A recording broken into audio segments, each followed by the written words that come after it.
Chapter 5, Fall, 1870, Miss Lizzie. One day I watched as a young girl went into the paddock with the Percherons. The horses were at the far end of the pasture grazing. One look at her and they came stampeding down the hillside and surrounded her. The girl disappeared from sight.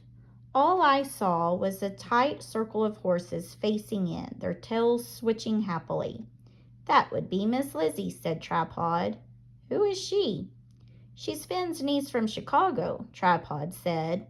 "Her father, Michael Ryan, is Finn's brother. He's driver of the steam engine Little Giant out of the Maxwell Street fire station.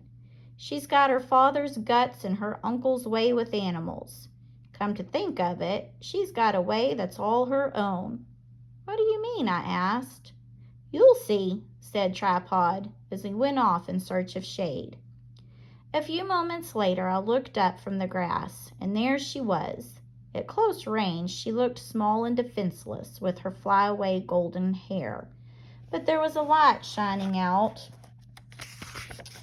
of her pale eyes that made her seem larger and stronger.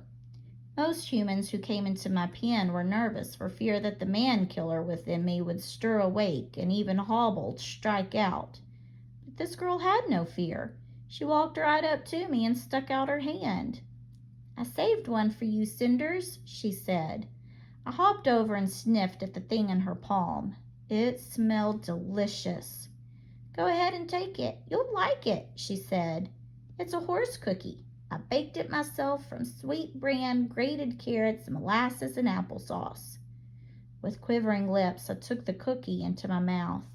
It was crunchy and yet so soft that it melted on my tongue.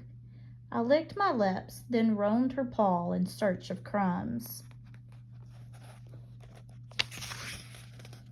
She wiped off her hands. "Sorry, girl. Those hungry heroes over there cleaned me out."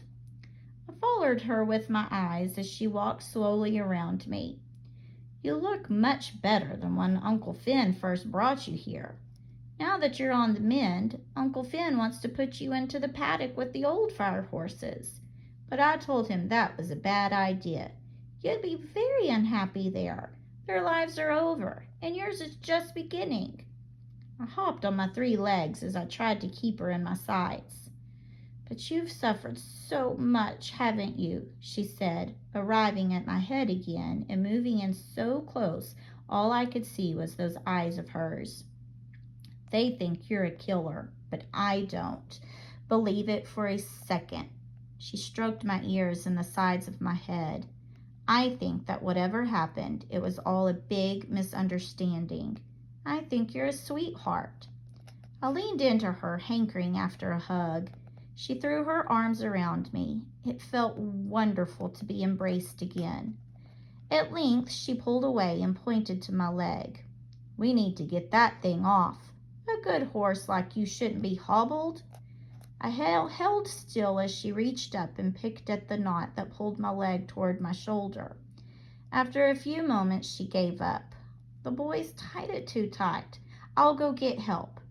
She ran into the house.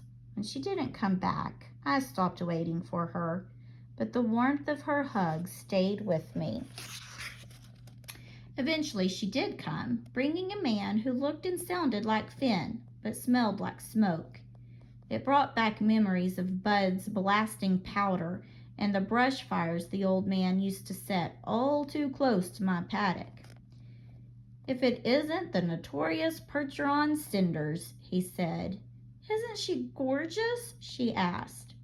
"She's a good-looking animal, all right," he said, "but some of the meanest horses I ever met were good lookers. Give me an ugly plug with a good disposition any day." "Oh, Daddy, she's got a sweet disposition," she said. "She'll be perfect." "Oh, she will she?" he said. "You'll see," she said. He shook his head. "I don't know, Lizzie, my girl. The first thing we have to do is free her leg. Please, Daddy," she begged. With a sigh, he set to work on the knot. "Then we need to take her with us back to the fire station. We can't leave her here another day. This is no place for a healthy young horse. She's a workhorse, Daddy. She needs to work. She'll feel better if she's useful. Won't you, Cinders?" Just then I felt the rope give way and my leg came free. Trembling and twitching, I lowered it to the ground. "That leg is bound to be a little sore for a while," Lizzie said. "You'll need to regain your balance.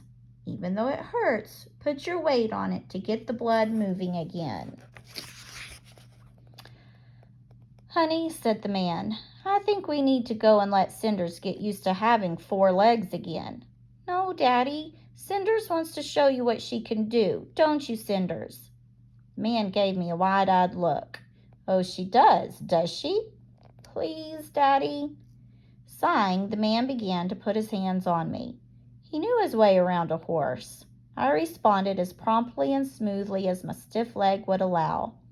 All my moves came back to me in a sweet rush. I backed up, I came forward, I moved from side to side, I turned in a circle on my hind legs, I turned on my forehand. When I was finished, I did the trick the little ones taught me just before they went away. I bent over my front legs and bowed. Miss Lizzie clapped her hands. "Did you see that, Daddy? She knows. She knows everything a horse ought to know, and more." Michael stood back and put his fists on his hips and frowned. "Somebody, somewhere, sometime put some serious training on you," he said to me. "Uncle Finn says she was trained to pull a plow and a wagon and a sled and everything. She'll make a fine fire horse. With a name like Cinders, how could she not?" "But what about the business back in DeKalb?" he said. "That was an accident, Daddy. It wasn't her fault. I know it." He eyed her closely. "You do you?" "She told me so with her eyes, and horses' eyes never lie, Daddy."